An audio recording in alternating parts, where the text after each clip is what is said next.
उत्तर दक्षिण पूर्व पश्चिम जहां भारतवर्ष है वहां संघ का काम है, संघ के स्वयंसेवक है। तो ये सब क्यों किया? डॉक्टर हेडगेवार ने अक्षरशः अपने खून का पानी करके इस संघ को बढ़ाया। तब से आज तक इतने सारे कार्यकर्ताओं के त्याग परिश्रम से ये संघ इतना बड़ा हुआ। किस लिए हुआ? इसलिए हुआ कि अपने पवित्र हिंदू धर्म, हिंदू संस्कृति और हिंदू समाज का संरक्षण कर हिंदू राष्ट्र की सर्वांगीण उन्नति होनी चाहिए। और इसलिए कार्यकर्ताओं ने सोचा 100 साल पूरे होंगे तो समाज में जाएंगे और समाज को कुछ बातें बतानी है। हम हिंदू समाज के लोग हिंदू के नाते विचार करते हैं तो बहुत सारी परिस्थितियां दिखती है अपने को, जैसा बांग्लादेश का आपने उल्लेख किया महाराज जी ने, घर के संस्कारों के बिगाड़ का माता जी ने उल्लेख किया। किसी भी क्षेत्र में विचार करें तो कोई ना कोई संकट दिखाई देता है और उसकी चर्चा भी बहुत होती है। लेकिन संकटों की चर्चा करके फायदा तो कुछ नहीं।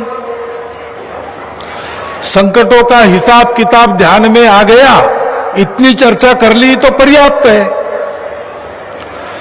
चर्चा तो उपायों की ज्यादा होनी चाहिए, क्योंकि हम लोगों को जो संकट दिखते हैं आसपास, आपके व्यक्तिगत जीवन के हो या अपने राष्ट्रीय जीवन के हो, उन संकटों का उपाय अपने पास ही है। हम ठीक रहे तो किसी संकट की ये औकात नहीं है कि वो हमको लील जाए। इतनी चेतना शक्ति प्रत्येक मनुष्य में है, इतनी चेतना शक्ति हिंदू समाज में है। एक खरगोश सोया था जंगल में,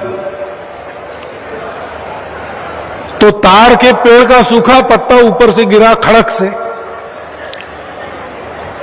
तो खरगोश डरपोक तो होता ही है, छोटा सा होता है, वो हड़बड़ा के उठा, भाग के छुप गया। थोड़ी मुंडी बाहर निकाल के देखता है तो कुछ नहीं, एक सूखा पत्ता खड़का। तो उसको ग्लानि हो गई, हे भगवान क्या तुमने मुझे ऐसा बनाया, छोटा सा, सबको डरना पड़ता है, मेरे मन का डर जाता नहीं। भगवान अरे कम से कम हाथी जैसा बड़ा शरीर तो देते, तो मैं किसी से नहीं डरता। अब भगवान सबकी सुनते हैं, उसकी भी सुन ली और तथास्तु कह दिया। तो खरगोश खरगोश ही रहा, लेकिन हाथी जितना मोटा हो गया। अब उसको आनंद हुआ कि चलो अब डरने की जरूरत नहीं। तालाब की तरफ निकला स्नान करने के लिए। तो मेंढकों ने कहा कि कौन से तालाब में जा रहे हो? वो नया तालाब जो कल दिखा हमने, वहां मत जाओ, वह मगरमच्छ रहता है, पानी में हाथी को भी भारी होता है, तुमको खा जाएगा। तो स्नान किए बिना उल्टे पर लौटना पड़ा। फिर से सोचने लगा भगवान क्या फायदा है मोटे शरीर का, उस मगरमच्छ को डरना पड़ता है, उसके जैसी मोटी खाल और शरीर पर कांटे देते तो फिर मैं उससे भी नहीं डरता। तो भगवान ने फिर से तथास्तु कह दिया, उसके शरीर पर कांटे आ गए, खाल मोटी हो गई। अब उसको लगा कि डरने की कोई बात नहीं है। बाहर निकला तो देखा सब जंगल के जानवर भाग रहे, बंदर भाग रहे थे। पूछा उसने भाग क्यों रहे हो भाई? बोले तुम भी भागो, जंगली भैंसों का एक झुंड इधर चला आ रहा है दौड़ते हुए, बीच में पड़ जाओगे तो रौंदे जाओगे, ये तुम्हारा मोटापा, ये कांटे वाटे काम नहीं आएंगे। तो फिर से जाके अंदर जाके रोने लगा, भगवान क्या मजाक लगाया है, मैं जब से कह रहा हूं मेरा भय जाता नहीं, भय जाना चाहिए, आकार मांग रहा हूं, कांटे मांग रहा हूं सब। तो भगवान ने कहा उसको कि अरे मूर्ख, तुझको अगर भय भगाना है तो मोटी खाल और कांटे क्यों चाहिए? तुम्हारे छोटे शरीर में ही एक निर्भय हृदय मांग लेते तो तुम्हारा डर समाप्त हो जाता। हिंदू समाज की स्थिति ऐसी ही है। समस्या तो है, लेकिन उपाय अपने हाथ में है भाई। रामबाण उपाय अपने हाथ में। देखो अपना देश कितना पुराना है और देखो अपने देश के पास कितना उच्च विचार है, कितना अच्छा अच्छा तत्वज्ञान है। संतों का संग सदा मिलते रहता है। भगवान को साक्षात करने वाले संत और किसी समाज में आज उपलब्ध नहीं है जो हमारे समाज के पास है। और इसलिए संतों के संग से पाप धुल जाते हैं, ये बात बिल्कुल सत्य है, लेकिन हम करते नहीं। संग करना यानी साथ रखना। तो सम्मेलन में आए, संत जी के विचार सुने, यही छोड़ के चले गए तो फायदा नहीं होगा, साथ रखने पड़ेंगे। रामकृष्ण परमहंस जी को पूछा एक ने, दक्षिणेश्वर में रहते थे, वहां सामने गंगा है, तो उसने कहा रोज लाखों लोग गंगा स्नान के लिए आते हैं, गंगा पापों से मुक्त करती है, ये हजारों वर्षों से चल रहा है, अब तक तो दुनिया के सारे लोग पाप मुक्त हो जाने चाहिए थे, लेकिन ऐसा तो कुछ होता नहीं। तो रामकृष्ण परमहंस ने कहा कि देखो ये जो यहां आते हैं ना, तो उनके माथे पर जो पाप बैठा है वो सोचता है कि गंगा में डूबेगा तो मैं तो मर जाऊंगा, इसलिए उनके छोड़कर यहां पेड़ पर बैठ जाते हैं। फिर वो वहां स्नान वान करके जब वापस आते हैं फिर से पेड़ से उतरकर इनके सर पर बैठ जाते हैं। तो हमें सत्संग में या विचारों में केवल सुनना नहीं है, साथ रखना है और साथ रख के कुछ करना है। तो करने की बात समाज में ले जाना है। क्या करना है? 5 बातें करनी है। आप लोग अब ध्यान से सुनिएगा, क्योंकि ये 5 बातें आप सब लोग कर सकते हो। कोई खर्चा करने की जरूरत नहीं है, अलग से समय देने की आवश्यकता नहीं है। आप जो जी रहे हो उसी में ये 5 बातें करो। पहली बात है, अपने आंखों से अलगाव और भेद को निकाल दो। सबको अपना मानकर व्यवहार करो। लेकिन क्या करो? तो आप जितने इलाके में रहते घूमते हो, जितने इलाके में आपका परिचय है, उसमें जितने हिंदू हैं, हम तो सब हिंदुओं को एक ही मानते हैं, लेकिन दुनिया हिंदुओं में प्रकार मानती है।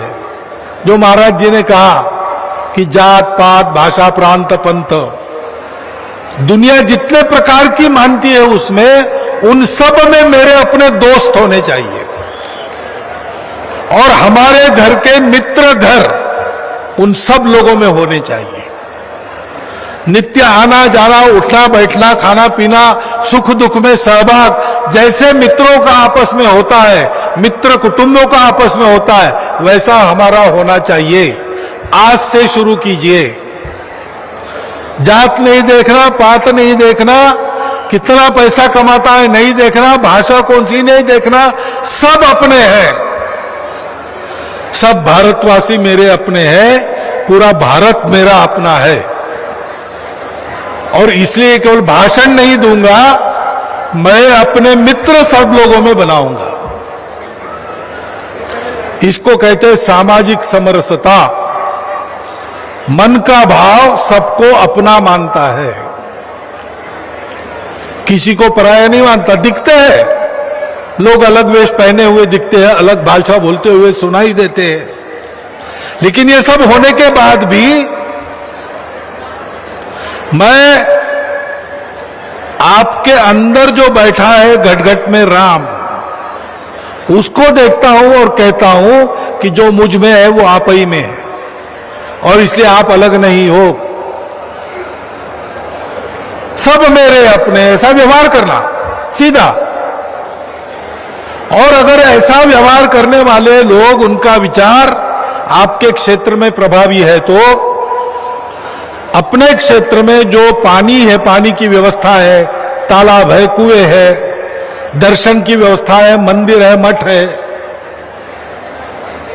और जीवन पूरा होने के बाद जाने की व्यवस्था है स्मशान, वो किसी का बनाया हो, सब हिंदुओं के लिए खुला चाहिए। ये अगर आप समझा बुझा के कर सकते हो तो करो, इसके लिए मारपीट नहीं करना, क्योंकि ये जोड़ने का काम है, इसमें संघर्ष नहीं है।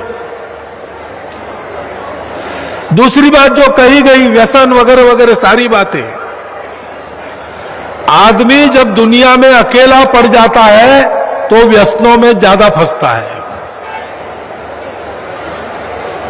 उसको अगर आधार रहा, लोगों में बातचीत रही, गपशप होती रही, तो वो बच सकता है। आजकल घर में भी गपशप बंद हो गई,